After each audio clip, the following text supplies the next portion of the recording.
안녕하세요. 어떻게 글의 시작을 열어야 할지 한참을 고민하다가 일단 한 글자 한 글자 적어봅니다. 보통은 자기소개부터 먼저 하던데 저는 결혼을 한 40대 후반의 여자입니다. 지금은 남편과 함께 행복하게 또 부족함 없이 부유하게 자식들 낳아 키우면서 살고 있습니다만 처음부터 이런 호사를 누린 건 아니었습니다. 제가 할 이야기는 저희 남편과 시댁 사이에서 일어난 일들인데 우리 남편에게는 평생의 슬픔이자 아픔일 수도 있는 이야기입니다. 이렇게 청취자 여러분들을 위해 이야기를 풀고는 있지만 우리 남편의 그 시절을 생각하면 눈물이 앞을 가린답니다. 우리 남편의 별명은 샌드위치였습니다. 무슨 뜻인지 궁금하지 않으세요? 바로 가운데에 낀 샌드위치다 이 말입니다. 우리 남편에게는 위로 형이 하나 있고 밑으로 나이 차이 꽤 많이 나는 막내 여동생이 있었습니다. 시댁이 남아 선호 사상이 엄청나게 중요시되는 집이었는데 무조건 장손만 믿고 간다, 올인이다 하는 부모 밑에서 자란 덕분에 우리 남편은 대학도 가지 못했습니다. 장손이 공부를 잘하는 편은 아니었으나 우리 남편도 뭐 특출나게 잘하는 편은 아니었기에 대학까지는 그럴 수 있지라고 생각했다고 했어요. 그런데 우리 남편이 그동안 살면서 받아온 차별은 정말 어마어마했다고 했습니다. 저한테 울먹이면서 이것저것 말해줬었는데 저도 주먹이 불끈 쥐어질 정도로 엄청나게 분노했었어요. 우리 시모는 무조건 장남, 우리 장남, 내 장남 하시면서 말끝마다 장남 타령하시는 분이었고요. 우리 시부는 막내딸, 내 눈에 넣어도 안 아픈 막내딸, 우리 공주 하시는 분이었죠. 그러면 자연스럽게 우리 남편은 누가 챙겼을까요? 조부모님? 아니죠. 아무도 우리 남편을 챙겨주지 않았습니다. 하물며 감기라도 걸리면 난리가 났다고 하더라고요. 장남이나 막내딸한테 옮길까봐 방 밖으로 나오지도 못하게 했다고 해요. 그 어린 나이에 얼마나 서러웠을지 생각만 해도 제 가슴이 다 사무칩니다. 거기다가 허여멀건해서 삐쩍 마른 아주버님과 시누이와 달리 우리 남편만 주워온 사람처럼 기골이 장대한 사람이었어요. 곰같이 생겼다는 말이 딱 어울리는 그런 남자였습니다. 등치도 엄청나게 크고 키도 크고 얼굴까지도 큰 사람이었죠. 손도 크고 발도 크고 그래서 우리 남편 별명이 곰이었다고 했어요. 겨울에 두툼한 외투라도 입고 저녁에 돌아다니면 곰인 줄 알고 사냥당하겠다 하는 소리를 듣기 일쑤였대요. 우리 남편이 고등학교를 졸업하자마자 대학도 집에서 보내주지 않는다고 해서 일을 찾아 헤매다가 이건 딱 나를 위한 직업이다 하고 발견한 게 뭐였는지 아세요? 바로 경호업체 일이었습니다. 업체의 면적을 딱 보러 갔는데 우리 남편의 외형만 보고 바로 합격이라고 내일부터 출근하라고 했대요. 일단 몸이 정말 크니까 키가 190cm거든요. 위압감이 장난 아니라서 그런 건지 우리 남편 덩치를 보면 대드는 사람이 없을 정도였어요. 거기다가 얼굴도 솔직히 험악하게 생겼거든요. 남편이 누나를 한번 부라리면 그 어떤 사람도 말조차 붙이지 못하는 그런 인상을 가졌어요. 그런데 우리 남편의 생김새와 달리 가슴만큼은 상당히 순수한 남자였습니다. 의외로 순정파의 면모를 지니고 있는 반전이 가득한 그런 남자에게 어떻게 마음을 빼앗기지 않을 수가 있을까요? 저와 남편이 처음 만나게 된 계기는 사실 제 입으로 말하기 참으로 부끄러운 일이지만 익명이니까 용기를 내보겠습니다. 제가 우리 남편을 만나기 전에 만났던 전 남자친구가 좀 문제가 많은 그런 사람이었습니다. 요즘 말하는 데이트 폭력이라는 단어가 딱 어울리는 그런 사람이었죠. 그때 당시에는 제가 자존감도 많이 낮았던 상태였던지라 그냥 받아들였던 것 같습니다. 저에게 손찌검을 일삼는 그 남자에게서 도망을 가기로 마음을 먹고 결국에는 헤어지게 되었습니다. 그런데 그게 전 남자친구한테는 꽤 자존심이 상했던 모양인지 계속 저를 찾아와서 귀찮게 굴고 소리를 지르고 그랬어요. 그날도 실랑이를 벌이다 분을 참지 못한 전 남자친구가 저를 향해 손을 딱 올렸는데 그 순간 길을 지나가던 남편이 저를 구해준 거였습니다. 찌질함에 극치를 달리던 전 남자친구는 우리 남편의 등치를 보자마자 뒷걸음질을 치면서 저한테 새 남친이냐? 나쁜 년. 이러면서 도망을 가더라고요. 그냥 제 앞을 떡하니 막아주고 손 올리려던 걸 막아준 것뿐인데 바로 꼬리를 내리는 전 남자친구를 보면서 어이가 없었죠. 남편은 저를 보고 저 새끼 뭐냐고 물어보았고 저는 사실 남편의 그 얼굴과 말투에 쫄아서 모든 걸 다 이야기했습니다. 이야기를 쭉 듣던 남편이 어디 사느냐고 물어봤고 저기 앞에 주택에 산다고 하니까 남편도 자기 그쪽에 산다고 하더라고요. 무슨 일 생기면 연락하라고, 원래 저런 놈은 한 번에 나가 떨어지는 놈이 아니라고 자기가 도와주겠다고 휴대폰 번호를 알려주더라고요. 솔직히 남편 첫인상이 진짜 너무 무서워서 이놈도 미친놈이면 어떡하지 싶었거든요. 이런 놈한테 잘못 걸리면 생매장 당하는 거 아닌가 싶어서 연락을 할까 말까 고민을 했는데 진짜 전 남자친구가 며칠 지나지 않아서 저를 또 찾아왔더라고요. 술에 완전히 취해서 나쁜 년이야, 넌 못된 년이야 하면서 발길질을 하려고 하길래 놀래서 남편을 불렀고 몇 번이고 귀찮은 기색 한 번 없이 찾아와 저를 도와주었습니다. 전 남자친구가 결국 남편에게 호되게 당하고 더 이상 찾아오지 않겠다는 각서까지 쓰고 나서야 일은 마무리가 되었죠. 그 각서를 받기까지 6개월이 넘는 시간이 걸렸고 매번 저를 찾아와 도와준 남편에게 정도 너무 들어버렸고 정말 너무 고마웠습니다. 자연스럽게 밥 한 끼 하자는 연락이 잦아지고 연애를 하게 된 것이죠. 그때 처음 알게 되었어요. 남편이 경호업체에 재직 중이라는 것을요. 어쩐지 싸움도 잘하고 힘도 세더라고요. 당시에 남편이 일하던 업체는 연예인들 경호도 전문으로 하는 그런 곳이었습니다. 예를 들면 콘서트 같은 걸 하거나 사인회 같은 거 할 때 연예인들을 보호하고 관중들을 통제하기 위해 쭉 가드들이 서 있잖아요. 그 역할을 하는 업체였어요. 그러니까 한마디로 든든한 백이 생긴 거나 다름없었죠. 콘서트 같은 경우는 티켓을 주기도 했지만 티켓이 없을 때는 남편이랑 같이 슬쩍 들어가서 몰래 스텝인 척 콘서트를 보기도 했어요. 물론 그러면 안 되는 걸 알면서도 좋아하는 연예인이 공연을 한다고 하면 어떻게 해서든지 보러 가고 싶은 게 사람의 마음이잖아요. 거기다가 일을 할 때 남편의 모습은 뭐랄까 정말 무섭기도 했지만 너무 든든해서 멋있어 보였거든요. 저는 남편이 일하는 모습을 보여줄 때가 가장 듬직하고 좋았어요. 거기다가 우리 남편이 엄청나게 쑥맥이었거든요. 그렇게 험상궂게 생겨서 시도 때도 없이 얼굴이 붉어지는 걸 보면 그렇게 귀여울 수가 없었어요. 연애하면서 모든 걸 저랑 다 처음 해보는 거라고 수줍게 이야기하는데 진짜 평생 함께하고 싶다 그런 생각이 들었습니다. 그런데 좀 의아한 부분도 있었어요. 연애를 하면서 남편이 단 한 번도 가족에 대한 이야기를 꺼낸 적이 없었거든요. 그래서 솔직히 저는 남편이 고아인 줄 알고 부모님 이야기를 꺼내면 안 되겠다, 어린 시절 이야기는 하지 말아야겠다 싶었습니다. 그런데 이야기를 듣다 보니까 또 고아는 아니더라고요. 부모님한테 연락 오는 걸 보고 저 혼자 얼마나 깜짝 놀랐는지 몰라요. 그때까지 고아라고 생각하고 있었거든요.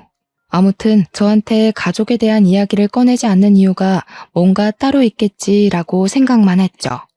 외동아들인데 부모님이 시골에 가 계신가 싶기도 했고 아무튼 프로포즈를 받고 나서야 알게 되었습니다.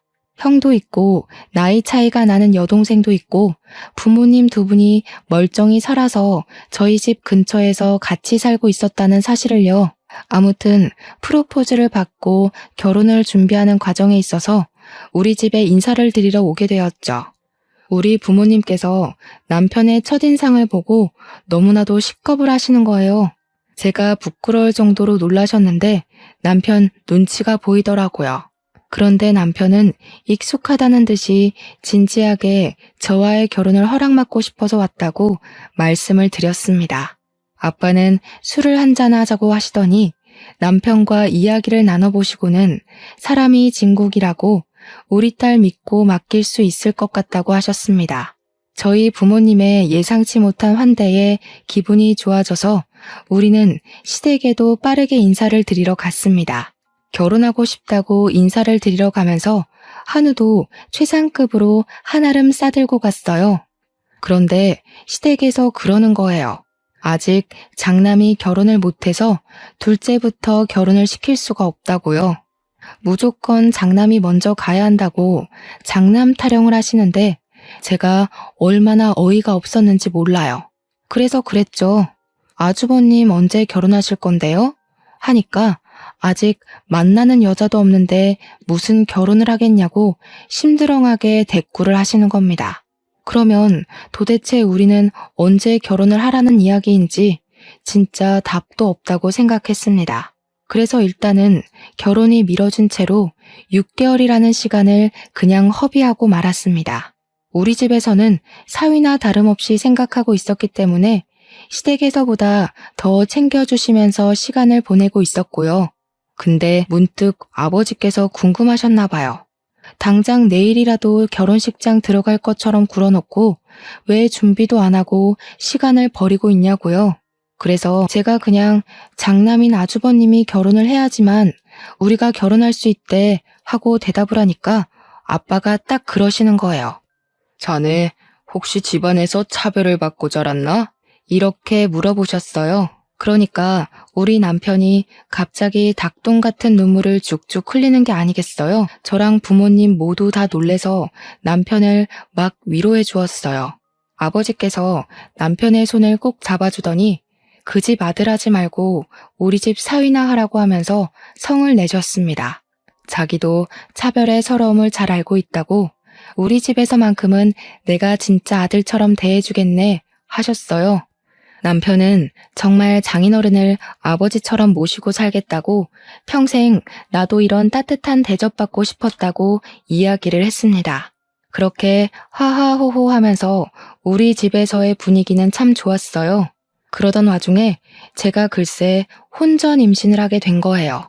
우리한테는 너무나도 큰 축복이었지만 시댁에서는 난리도 그런 난리가 없었습니다. 어디 속도 위반을 할 수 있냐? 쪽팔려서 얼굴을 들고 다닐 수가 없다. 장남이 장가를 못 갔는데 어디 둘째네가 선수 쳐서 애부터 가지냐고. 저한테 발랑 까졌네 어쨌네 입에도 담기 힘든 나쁜 소리들을 막 하셨습니다. 오죽하면 우리 남편이 됐다고 나 부모 없는 사람인 척 살 테니까 얼굴 보지 말고 절연하고 살자고 큰아들 타령하는 거 지겹다고 선언을 했어요.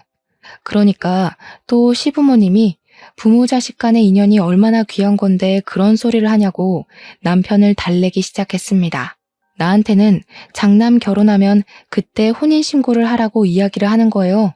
벌써 임신 8주 차가 되었는데 아주버님이 40주 전에 결혼을 할 수 있다고요? 진짜 이게 말인지 방귀인지도 모르겠더라고요. 결국에는 어떻게 했는지 아세요? 그때부터 매주 부랴부랴 아주버님이 선자리를 나가기 시작했습니다. 도대체 장남이 먼저 결혼을 해야 된다는 건 어느 나라 법이길래 아주버님도 피곤하고 저희도 피곤한 상황이 된 거죠. 시간은 속절없이 흘러가서 저는 출산이 임박했고 아주버님은 드디어 뜻이 맞는 여자를 만났는데 거기서 또 결혼식을 준비하려면 몇 개월이 걸리잖아요. 그 사이에 저는 아이를 낳게 되었고 더 이상은 기다릴 수 없다고 생각했습니다. 물론 저희 집에서도 시댁의 그런 처사에 매우 불쾌한 감정을 숨기지 않고 드러내고 있었고요. 우리가 먼저 혼인신고라도 하겠다고 아이 출생신고를 해야 하는데 미혼모로 올릴 수도 없는 거잖아요. 그랬더니 일주일만 기다리라고 시댁에서 난리법석을 떨더니 결국 장남이 먼저 혼인신고를 한 다음에 저희도 혼인신고를 하게 시키더라고요. 그때부터는 또 기다림의 연속이었습니다. 아주버님네가 혼인신고를 하고 결혼식 준비를 하는 동안에 저는 몸조리를 했어요. 아주버님이 식을 올려야지만 우리도 식을 올릴 수 있다는 시부모님의 명령 때문이었습니다. 진짜 너무 열받고 뒤집어 엎고 싶은 마음이 들었지만 아이도 낳았고 몸조리를 했어야 했기에 꾹 참았습니다. 우리 아이는 남편을 닮아서인지 태어나기 무섭게 쑥쑥 자라기 시작했고 저는 육아를 친정엄마와 같이 하면서 진짜 힘들지만 보람찬 시간을 보내고 있었어요. 정말 누굴 닮은 건지 모르겠지만 너무 귀엽고 사랑스러운 우리 아가를 보면서 하루하루가 새 삶을 사는 것 같더라고요. 모유 수유를 할 때나 아이가 잘 때나 기저귀를 갈아달라고 올 때나 정말 너무 예뻐서 깨물어주고 싶을 정도였습니다. 아이가 다칠까봐 겁이 나서 손톱 하나 제대로 깎아주지 못하는 남편을 보면서 속으로 얼마나 웃었는지 몰라요. 그렇게 행복한 나날을 보내고 있었는데 아주버님의 결혼식 날짜가 잡혔다는 이야기를 시댁으로부터 전해 들었습니다. 저희 보고도 결혼식 날짜를 슬슬 정하라고 상당히 인심 쓰듯이 이야기를 하시더라고요. 그러면서 장남이 결혼하고 얼마 되지 않아 차남이 결혼하는 거니까 간소하게 식을 올렸으면 좋겠다고 요구를 하셨습니다.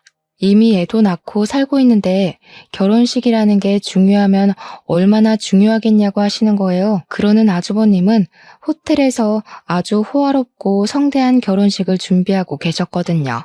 여기서 더 충격적인 것은 아주버님의 결혼식 날짜가 우리의 돌날이랑 딱 겹치는 겁니다. 놀래서 시모한테 전화를 걸어서 어머님, 그날 우리 아이 첫 돌 행사를 한다고 말씀드렸잖아요. 했어요.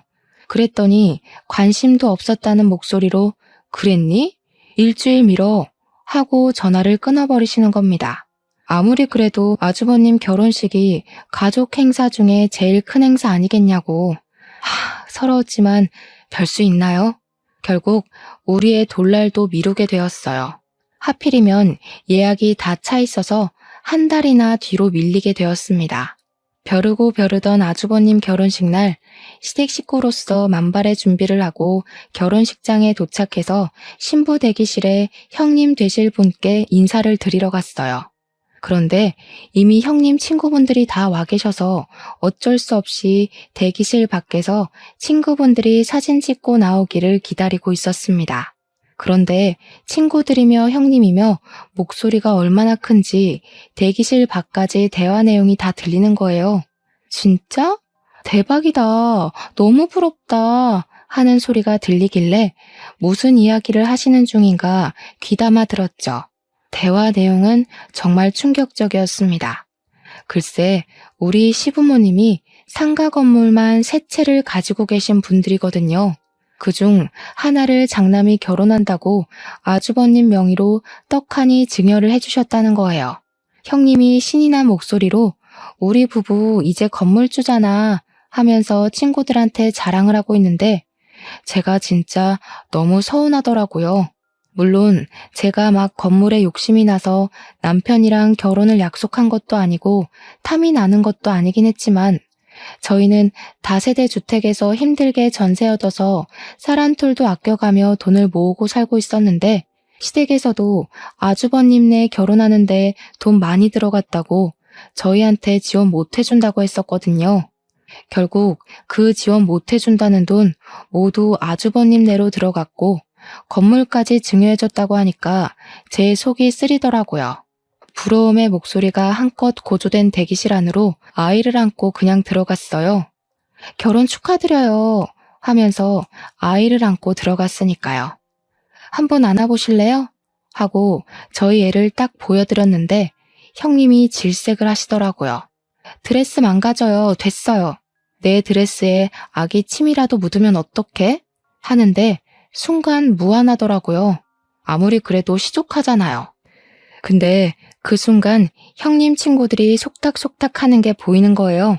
아, 저기가 그 사고 쳐서 애부터 나왔다는 이런 소리가 들리는데 해도 해도 너무하더라고요. 그래서 제가 한껏 형님 친구들을 째려봤어요. 그러니까 헛기침을 하면서 어머, 성격도 드센가 봐. 우리 지연이 어떡하냐? 동수한테 몰매 맞는 거 아니야? 이러더라고요. 형님 이름이 지연이거든요.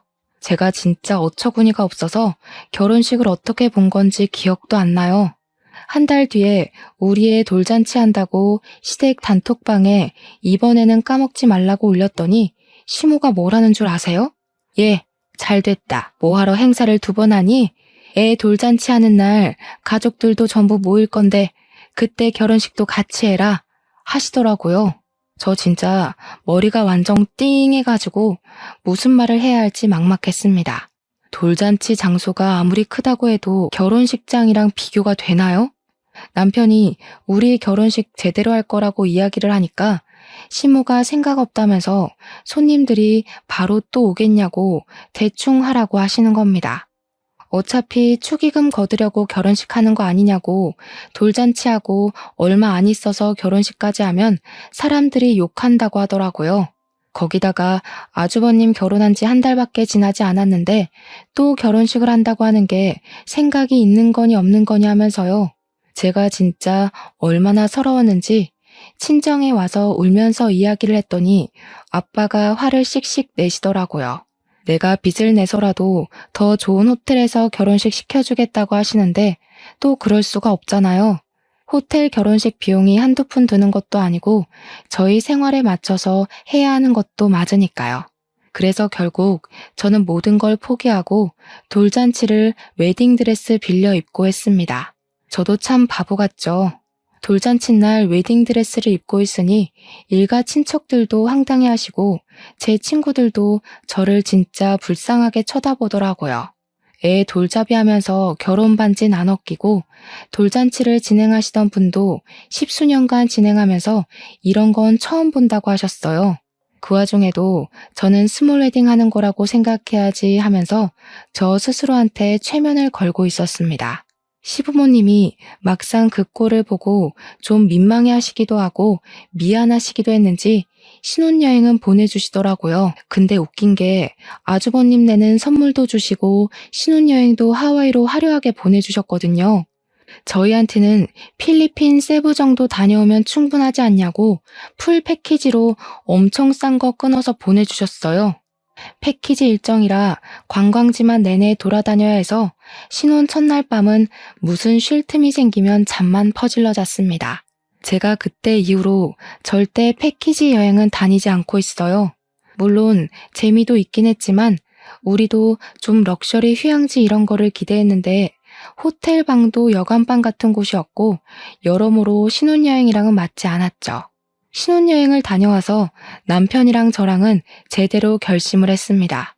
앞으로 무슨 일이 어떻게 벌어지더라도 시댁에는 최소한의 자식 간의 도리만 하고 살자고요. 몇 년 뒤 막내 신우가 결혼할 때도 호텔에서 엄청 비싼 뷔페까지 대령해가며 결혼시키는 거 보고 남편도 그제야 모든 마음을 접더라고요.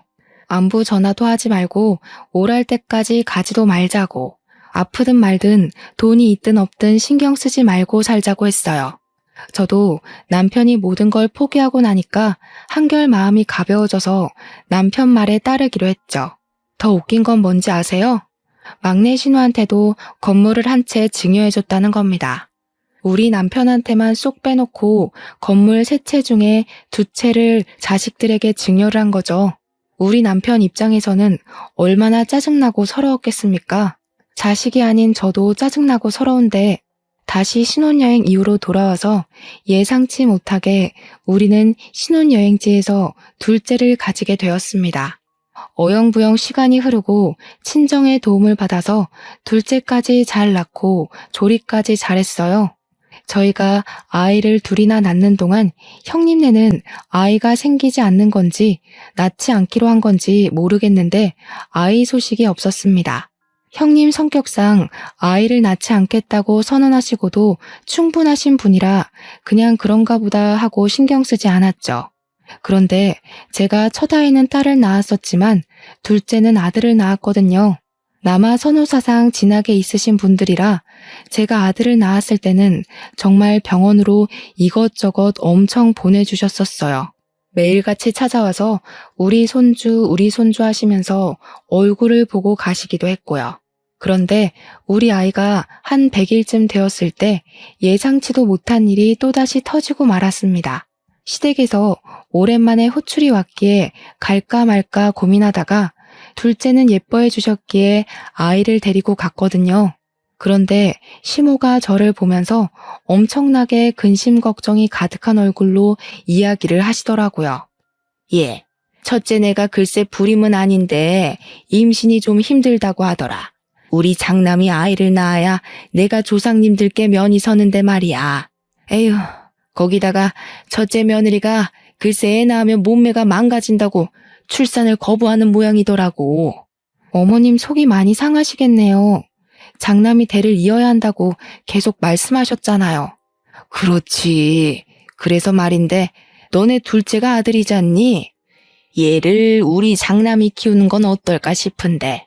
처음에 어머님이 무슨 말씀을 하시는 건지 몰라서 눈만 동그랗게 뜨고 있었어요. 알고 보니까 우리 둘째는 아주버님네 입양을 시키자는 이야기였습니다. 저는 너무 어이가 없고 놀랍고 저런 생각을 할 수 있다는 거에 기겁을 해서 어머님 정신 나갔어요? 하고 소리를 질렀어요. 아니, 이게 말이나 되는 소리예요? 제 아들을 지금 누굴 줘요? 시부모한테 정신 나갔어요는 어디서 배워먹은 말버릇이야? 내가 뭐 남주자고 그랬어? 너네가 낳은 거야 잘 알지. 그런데 키우는 건 큰애네가 하자는 거 아니냐? 그래. 아무래도 장남네가 아들을 키워야 면이 서지 않겠니? 너도 잘 생각해봐라. 걔네 건물만 2채나 가진 부자야. 우리가 첫째 결혼하고 나서 장남한테도 한 채, 맏며느리한테도 한 채 나눠주지 않았니? 건물 3채 있던 것 중에 2채만 증여한 줄 알았더니 3채를 모두 증여했던 것이었습니다. 아주버님네 2채, 시누이네 1채요. 그 이야기를 아무것도 주지 않은 둘째 며느리인 저한테 당당하게 이야기를 하시는데 평소에 얼마나 우리 남편을 무시했으면 저런 소리를 뻔뻔하게 할까 싶었습니다. 저는 정말 머리가 획가닥 돌아버리는 듯한 느낌을 받았어요. 저한테 계속 돈 많은 부모 가진 게 얼마나 덕인 줄 아냐? 너네 아들도 장남네 집에 입양되면 기뻐할 거다 하면서 말도 안 되는 소리로 저를 설득하시는 겁니다.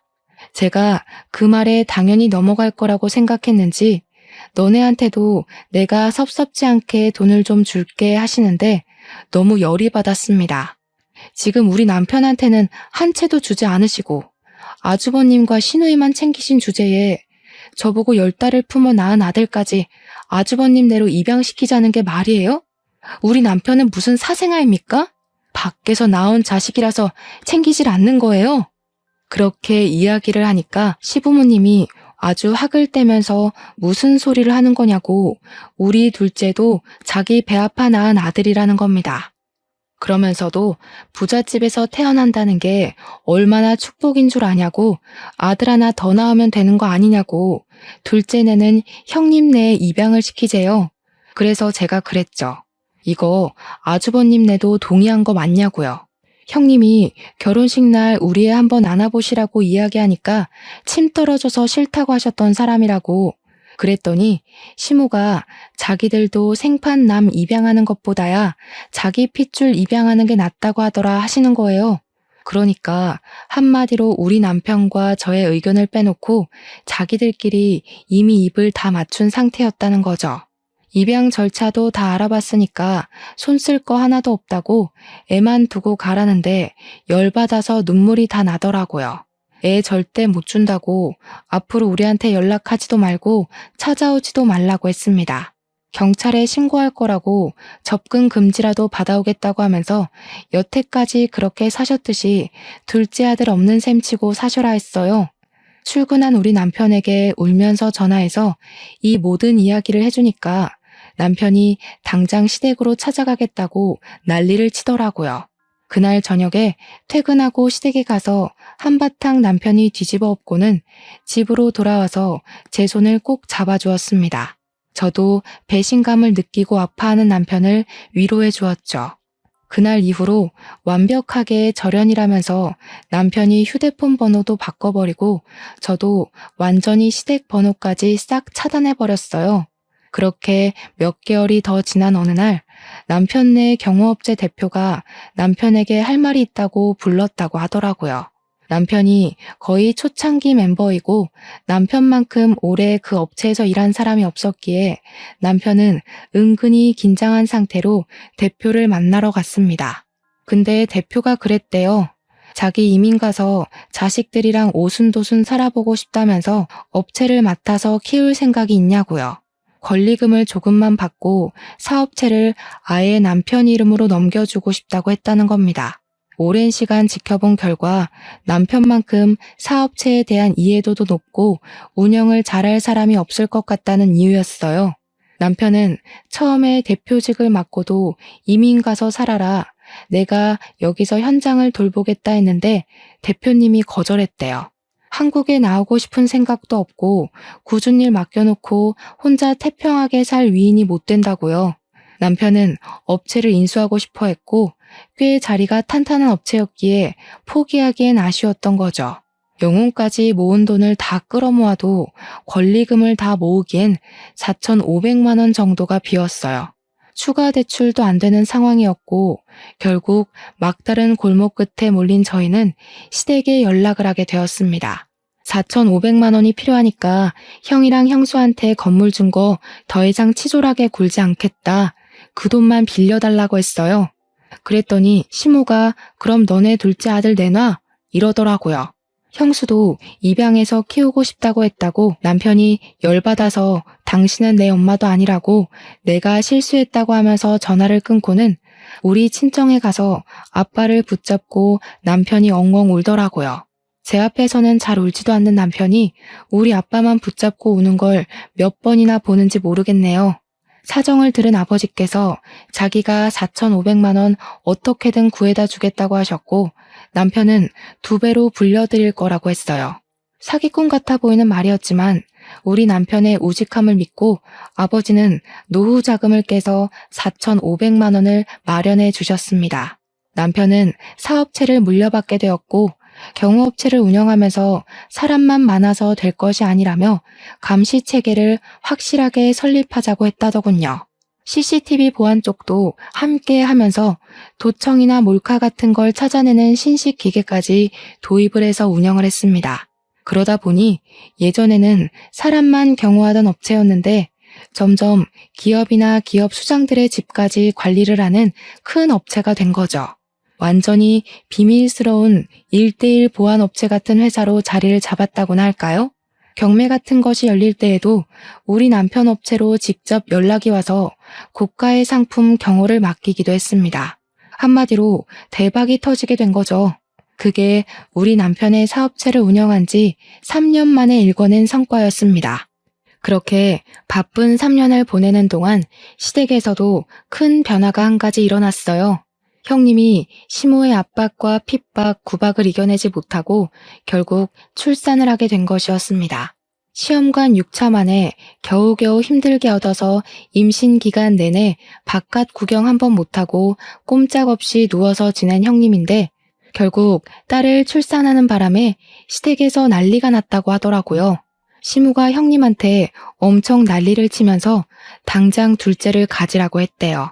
형님은 애 하나 낳는 것도 얼마나 힘들게 낳았는데 둘째를 가지라는 소리를 할 수 있냐고 자기가 애 낳는 기계냐고 완전히 냉기 철철이고요. 우리 남편은 약속했던 대로 3년 만에 빌린 4,500만 원을 9천만 원으로 갚아드렸습니다. 아빠는 2배는 농담 아니었냐면서 원금만 갚으라고 했지만 남편이 이 돈 모으려고 3년 걸렸다며 이자라고 생각하고 받아달라고 했죠. 4,500만 원이었으면 진즉 갚았을 거라고 장인어른 덕분에 사업체가 커지고 발전할 수 있었다고 평생 감사하며 살겠다고 했습니다. 우리 아빠는 눈시울이 붉어지고 이런 사위 얻어서 행복하다 하셨고 남편은 평생 친아버지처럼 모시고 살겠다고 했죠. 둘이 부둥켜 안고 눈물 샤워를 하는데 엄마랑 저랑 그걸 보고 좀 황당해했어요. 둘이 너무 애틋하니까 저랑 엄마랑 끼어들 틈이 없더라고요. 여기서 글이 마무리가 된다면 너무 허무하겠죠? 진짜 재밌는 이야기를 시작할게요. 그렇게 시간이 흐르고 저희는 절연한 상태로 지내고 있었는데 어느 날 뜬금없이 신우한테도 연락이 온 겁니다. 우리 신우도 건물을 한 채 받았었다고 이야기했었잖아요. 근데 신우가 연락이 와서는 저한테 둘째 언니네도 건물 한 채 받았지? 그거 시세 얼마야? 하더라고요. 아주버님네가 두 채를 다 받았다는 사실을 전혀 모르는 것 같았습니다. 그래서 솔직하게 말을 했죠. 건물 시세가 얼마인지 모르겠는데요?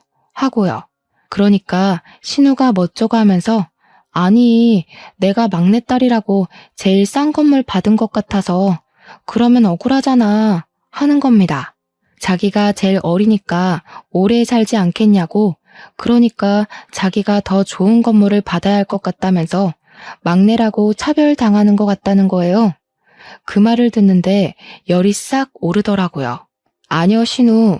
우리는 아예 건물을 못 받아서 모르는 거예요. 두 채 다 아주버님네한테 증여한 거 모르셨어요? 뭐? 진짜야? 작은 오빠는 못 받았다고? 제정신 아니야? 저한테 건물 더 좋은 거 있으면 바꾸자고 할 생각으로 전화한 것 같던데 형님네가 두 채 다 가졌다고 하니까 태도 싹 바뀌어서 난리더라고요. 사람 욕심이 끝도 없다더니 신우도 똑같은 속물인 거죠. 저희는 저희 능력대로 잘 먹고 잘 살고 있어요. 혹시 형제들끼리 재산 싸움 하실 거면 저희는 빼주세요. 그이도 시댁이랑 절연 선언한 마당에 건물이 무슨 소용이 있겠어요? 저희 그거 필요 없어요. 남편이 잘 나가는 사업자 대표인데 한 달에 버는 수익이 그깟 3층짜리 상가 건물보다 훨씬 좋은걸요. 건물 같은 거 하나도 아쉽지 않았습니다. 그랬더니 신우가 혹시라도 저희가 뭐 하나 더 받은 게 있을까봐 꼬치꼬치 캐묻더라고요. 혹시 둘째 언니 지금 사는 집 말이야. 그 아파트 우리 엄마가 해준 거야? 아니요. 저희가 벌어서 산 건데요. 시댁에서 이런 한 푼 도움받은 거 없으니까 눈독 들이실 것도 없어요. 작은 오빠가 그렇게 잘 번다고? 지금 사는 아파트 주상복합 펜트하우스잖아. 그거 몇십억 하던데? 관리비도 한 달에 엄청 나오는 걸로 알고 있는데 어떻게 알았냐고 하니까 등기부등본 떼봤다고 하더라고요. 그러면서 작은 오빠가 그렇게 돈 잘 버는 줄 몰랐다고 회사에 남는 자리 없냐, 우리 남편 취직 좀 시켜줘라 난리가 난 거죠. 무슨 돈이 나서 그 집을 샀냐 너무 궁금하다, 사업 수완 좀 알려달라 난리를 치길래 신우 돈 필요하냐고 물어보니까 그제야 우물쭈물 이야기를 하더라고요. 신우 남편이 글쎄 도박을 해가지고 신우 건물까지 근저당 잡혀서 경매에 넘어갔다는 소리를 하는 겁니다. 그동안 그 꼬마 상가에서 월세 받는 돈으로 생계를 유지했는데 경매에 넘어가고 나니까 돈이 한 푼도 없는 거죠. 대출이고 뭐고 돈 나올 구멍이 없으니 만만한 우리 집에 건물 핑계대고 돈 좀 빌려볼까 싶었던 거예요. 그래서 우리 집 등기부등본 떼보니까 펜트하우스 엄청 비싼 집이 나오니까 시부모가 준 돈에서 나왔겠구나 싶었던 거죠. 돈 좀 뜯어가려고 했는데 우리 남편이 벌어서 산 집이라고 신우한테 줄 돈 없다고 시댁에 가서 말하라고 하니까 당황했나 보더라고요. 그렇게 우리 공주 하면서 예뻐해줬던 시부한테 말해서 돈 받으라고 하고는 끊어버렸습니다. 남편에게도 이야기를 해주고는 신우 전화 받지 말라고 했어요. 차단까지 눈앞에서 싹 하고는 평화롭게 지내고 있었는데 며칠 지나지 않아서 형님한테로 연락이 온 겁니다. 시댁에서 얼굴 좀 보고 이야기 좀 하자길래 제가 왜요? 하니까 손윗사람이 부르는데 어디 말대꾸냐고, 어차피 저희도 더 이상 수그러들 필요 없으니까 남편이랑 같이 시댁에 찾아갔습니다. 신우가 뱉어놓은 말도 있고 상황이 궁금하기도 했거든요. 애들은 친정 부모님께 부탁드리고 남편이랑 룰루랄라 손잡고 시댁에 갔어요. 신우랑 형님네랑 다 와 있더라고요. 시부모도 슬쩍 눈치 보면서 서로 할 말은 있는 것 같은데 입을 열지 않길래 제가 먼저 물꼬를 텄죠. 제가 먼저 이야기할게요. 저희는 시댁에서 지원받은 거 하나도 없으니까 재산 분할 싸움에 빼주세요. 먼저 요구할 만한 재산도 없고 우리는 이만 가보겠습니다. 아니 동서, 가긴 어딜 가? 동서가 신우한테 이야기했어? 우리가 건물 두 채 받았다고? 네. 그거 시부모님이 알려주신 건데요. 왜요? 신우는 알면 안 돼요? 아니, 이건 불공평하지. 첫째라고 건물 두 채 주는 게 어딨어? 막내라고 신우는 하나 챙겼잖아요. 샌드위치 우리 남편은 하나도 못 챙겼는데. 그리고 그 건물 주인 찾는다 치면 우리 거지 신우 거는 아니잖아요. 나 정말 죽게 생겼다니까. 2억만 해달라고 2억. 형님, 신우한테 2억 해줘요. 20억짜리 건물 가져갔으면 10%는 해줄 수 있잖아. 우리도 그 건물 없어. 남편이 사업한다고 건물로 대출받았다가 다 날려먹었단 말이야. 아니, 그게 무슨 소리야? 무슨 소리긴요. 그이가 사업한다고 건물로 대출받았다가 다 날려먹고 하나 남은 건물도 곧 넘어간다고요. 그 소리에 시부모님은 거의 뒤로 넘어가셨습니다. 야, 이 녀석들아. 우리가 평생을 일궈서 산 건물을 나눠줬으면 잘 쓸 생각을 해야지.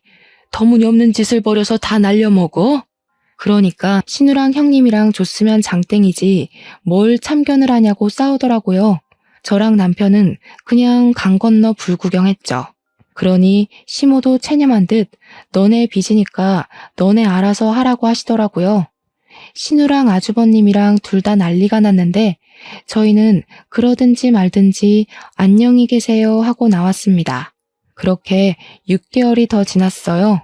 6개월 동안 물론 신우고 아주버님이고 할 거 없이 집에 찾아와 남편 회사 찾아와 돈 좀 빌려달라고 어깃장을 놓고 난리를 쳤죠.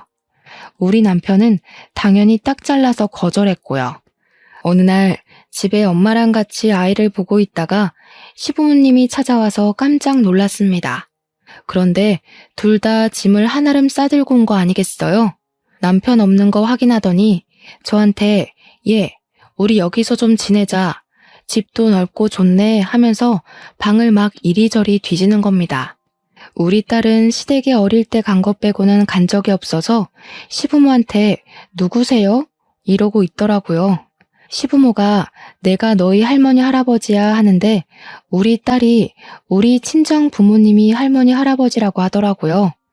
시부모 얼굴 썩어가는데 할 말은 없고 자업자득이었죠. 저는 시부모한테 우리 집에 당신들 누워서 잘 방 없다고 나가라고 했더니 시부모는 네가 이러니까 이쁨 못 받은 거라고 난리를 쳤습니다. 더 이상 자기들 오갈 데 없다면서 죽이 되든 밥이 되든 여기 있을 거라고 하니까 우리 엄마가 아빠랑 남편에게 바로 호출을 했더라고요. 양심도 없지. 여기가 어디라고 찾아와서 행패를 부립니까? 쪽팔린 줄도 모르고. 그런데 진짜 사이다는 우리 남편이었습니다. 남편이 업체 직원들을 데리고 집으로 온 거예요. 경찰까지 불러서요. 남편이 새로 보안 시큐리티를 운영하면서 경찰이랑 협업을 하고 있었거든요. 경매나 국보 같은 거 경호할 때도 있어서요. 시부모 양팔을 떡하니 잡더니 짐까지 다 들어서 직원들이 시부모를 집 밖으로 내쫓더라고요. 시부모는 이게 무슨 짓이냐고 제가 우리 아들이라고 하는데 남편이 그랬어요. 나 부모 없다니까? 우리 애를 4,500만 원에 팔아넘기라고 했을 때 절연했잖아. 지난번에 혹시나 반성하는가 싶어서 우리 부른 건 줄 알았더니 사과 한마디 없었잖아. 당신 애들 같은 부모 없어 나는. 그러니까 알아서들 사쇼. 결국 첫째가 우리 집까지 홀라당 해먹었다. 우리가 갈 곳이 없어. 걔가 그렇게 마이너스의 손일 줄 알았겠니? 이럴 줄 알았으면 너를 챙기는 건데. 경찰관님, 고생 좀 해주세요. 이 사람들 주거 침입으로 넣어주시고요. 시부모 표정이 정말 허옇게 질린 와중에 저는 딸한테 저분들한테 인사드려 예의는 차려야지 했어요. 우리 딸이 네, 안녕히 가세요 하더라고요. 저는 문 닫아버렸고요. 한참을 집 앞에서 경찰이랑 실랑이를 하는 것 같았던 시부모는 결국 경찰차를 타고 사라졌습니다. 나중에 아주버님네랑 신우네랑 번갈아 가면서 부모한테 너무하는 거 아니냐 하는데 남편이 그러더라고요. 너네 엄마 아빠지 우리 엄마 아빠 아니라고요. 우리 엄마가 속이 시원하긴 한데 그래도 마음이 편하진 않다고 하니까 아빠가 그러더라고요. 차별이라는 게 얼마나 서러운 건지 몰라서 하는 소리라고. 이제 와서 저러는 거 뭐가 좋다고 받아주냐고 절대 받아주면 안 된다고요. 남편 보고 술이나 한잔하자고 하시더니 둘이 열심히 앞으로 삶을 어떻게 살 것인가에 꽂혀서 이야기를 나누시더라고요. 저는 우리 남편의 모든 결정을 지지하고 응원하기로 마음먹었습니다. 부모 자식 간의 연을 끊는다는 게 정말 힘든 일인지 알지만 남편의 결심을 흔들지 않으려고 해요. 제 이야기 어떠셨나요? 재미있으셨죠? 저도 앞으로 사이다 마실 날만 가득하길 바라고 있습니다. 오늘도 좋은 하루 보내시길 바라면서 제 사연은 여기서 마치도록 하겠습니다.